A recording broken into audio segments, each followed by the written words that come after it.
सरुनी दादन दुख 1.5 मास मध्य 10 रु अधिक श्रमिकों मृत्यु बेआईन भावे चालाण हेउछंती श्रमिक फेल मारिछि सरकार दादन टास्क फोर्स बलांगीर जिले में कामधंदा अभावरू दलाल फासरे पड़ी बाहर राज्य को दादन खटिबाकू जाउछंती लोके सेठारे किए अकथनीय निर्यातनार शिकार होई फेरुचंती तो आउ किए मृत्यु मुखरे पड़ुछंती।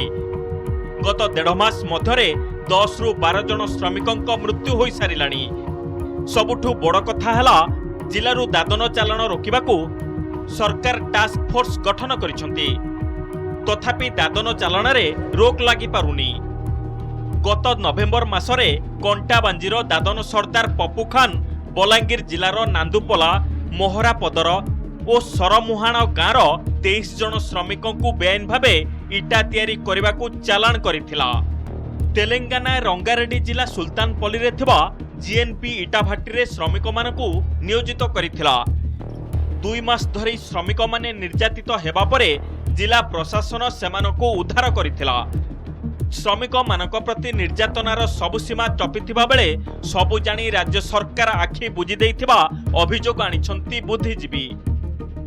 दादन समस्याटा बहुत जटिल हिसाब से लगी आम अभिभक्त बलांगीर जिला आम सोनपुर जिलार बहुत जाऊँच जाकि शव हो फेरुंट किंतु सरकार द्वारा कौन प्रकार निद सरकार बर्तमान सुधा भांगिनी आई प्रकार समस्या जब लगी रहा भविष्य में मु भावुची आमर अंचलटा बहुत दुर्दिन बर्तमान जो सरकार अच्छे राज्य सरकार अच्छे सरकार आसला पर दादन संख्या बढ़ी जाइए लोक आहरी जाऊन एत संख्यार लोक मैंने मरिक आसवा दादन सब हो आउन से सरकार सब बहुत चिंता भी नहीं किसी शोक प्रकाश भी कह दुख प्रकाश न कर सरकार कौन एक्शन भी ना बाकी सहायता भी ना सरकार कौन दायित्व थिला भाया सरकार बर्तमान नाइन।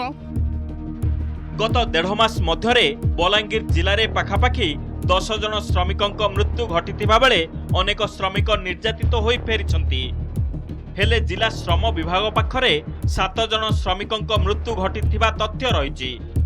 एठी प्रश्न उठुछि कहा पई गठन होइछि टास्क फोर्स नामको मात्र टास्क फोर्स गठन करी सरकार चुप रहिथिबा बेले जिला श्रम विभाग निदाविष्णु पालटिछि। एथिरे बळी पडुछंती निरीह दादन श्रमिक।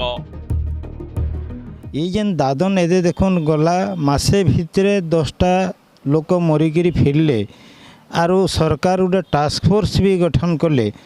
टास्क फोर्स गठन करवार एदे देखुन तांकर शासन आसला परे भी टास्क फोर्स गठन कला परे से काणाटा अधिका करिछन या उपरे हमरो टास्क फोर्स भी हेछि आ इलीगली जो मैंने जाउछंती सेमानक मध्यरे तांको विरोध रे माने कार्यानुष्ठान मध्य निया होछि तांको ये रे डीपीआर करिकि तांको एगेंस्ट केस मध्य करा होछि। किए दौची दादन चालक को प्रश्रय यार पछरे किए रहिछि सरकार को टास्क फोर्स रो मूल्य कोन एने अनेक प्रश्न उठाइछंती बलांगीर बुद्धिजीवी और श्रमिक नेता। बलांगीर कैमरा पर्सन चित्तरंजन दीपक पुरोहित नंदीघोष टीवी।